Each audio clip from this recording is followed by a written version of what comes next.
Hey guys, today I just found out that Stan Lee just passed away. And for those who don't know who Stan Lee is the guy who created Marvel characters known as Iron Man, Spider-Man, Fantastic Four, Avengers, X-Men, the Hulk. He created those characters.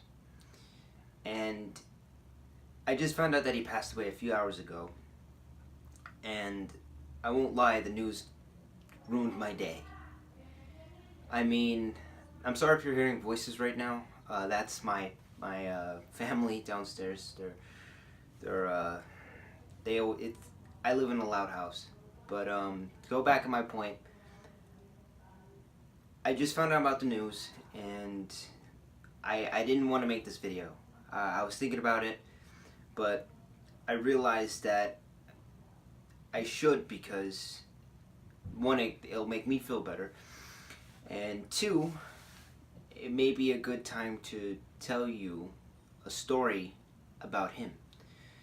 And I never met him, but I did try to at one point. And I think that's the most saddest thing is the fact that I'm never gonna know how wonderful a man he is because I never met him in person. And the thing is that we that's all we know him for is just for Marvel comics, and we know him for his famous cameos in Marvel movies like Infinity War, Iron Man, the trilogy, and I guess I feel like he was everyone's superhero, the real life superhero, which I've read multiple times about him. So I guess this is story time. I guess in memory of the great Stan Lee. So on October 2016, which was 2 years ago, I wanted to go fly to California, go to Kamikaze to meet Stan Lee so he could sign. Where is it? So he could sign Iron Man issue 128. This one is not signed by Stan Lee, but is signed by the artist Bob Layton. So what happened was I got my comic, my rough looking Iron Man issue 128, and my goal was to meet Stan Lee and have him sign it. That was my goal. That's all I wanted to do was meet Stan Lee in person. So I tried convincing my dad, and my dad said, he initially said no, but later on he said, we can either do the trip, go meet Stan Lee, or save money to get a car. And I chose to go see Stan Lee, and I don't regret it to this day. So we fly over to California, and I can't remember. We stayed in a 3-star hotel. It wasn't all that fancy, but it looked fancy. It was pretty good. So we stayed at a hotel, and then we went to Kamikaze. And I'm going to show you some pictures right now of my experience in Kamikaze. And I had an amazing time with my dad. I met other cosplayers.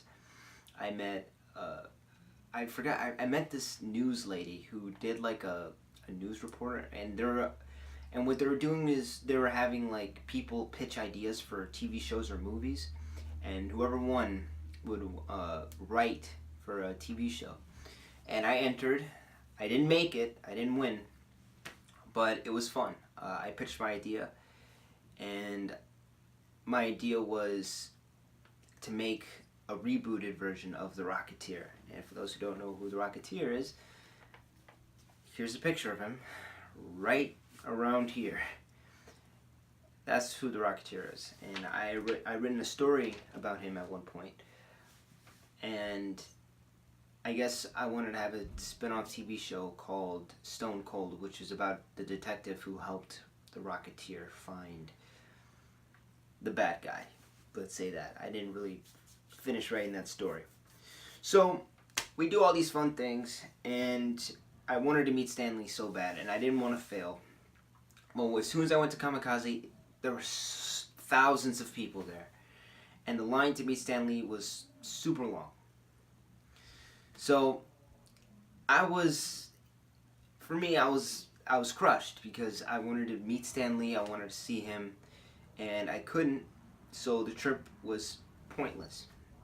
And you know, my dad cheered me up. He was like, you know, this is still. It's not about the destination. It's about the journey. And the journey was memorable. I spent time with my dad. I got closer with my dad, and we had a good time.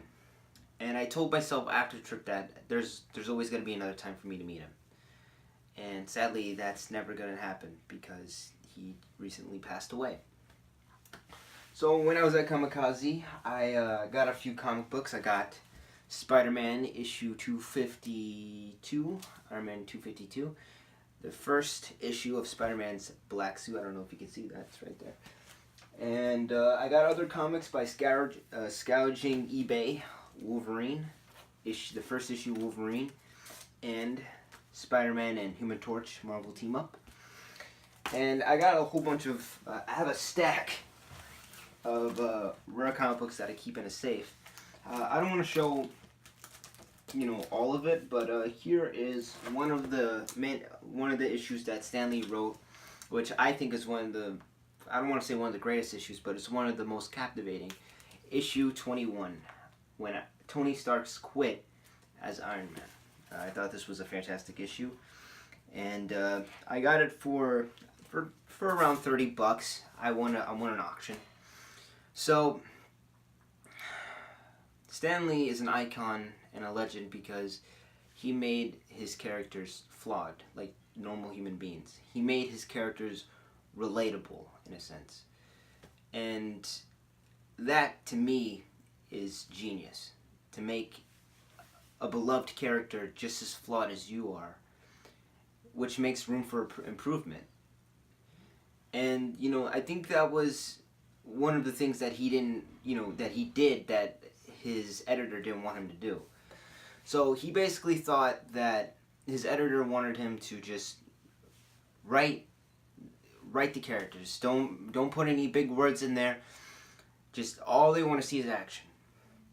So he went home to his wife, and he asked his wife what he should do, and his wife said, do what you think is right. And he did. He didn't make them generic, he made them flawed. He created depth for the Marvel characters. He basically made them flawed and gave them characteristics, and his editor loved it. And I guess many of you Marvel fans know that when he pitched the idea of Spider-Man, he was laughed at. And Spider-Man now is like a huge thing. Everyone loves Spider-Man. I love Spider-Man. I have issue... Hold on, I have this issue of Spider-Man, which is a very rare issue. I got this at Kamikaze. And very rare issue, and it's like a pop culture icon now. So I guess this was a story video on my trip in memory of Stan Lee. Stan Lee, if you're up there right now, I want to thank you for all the characters you created to make me feel better and to make millions feel better. This has been Atomic Studios 51 here, and I hope you guys do okay. Peace.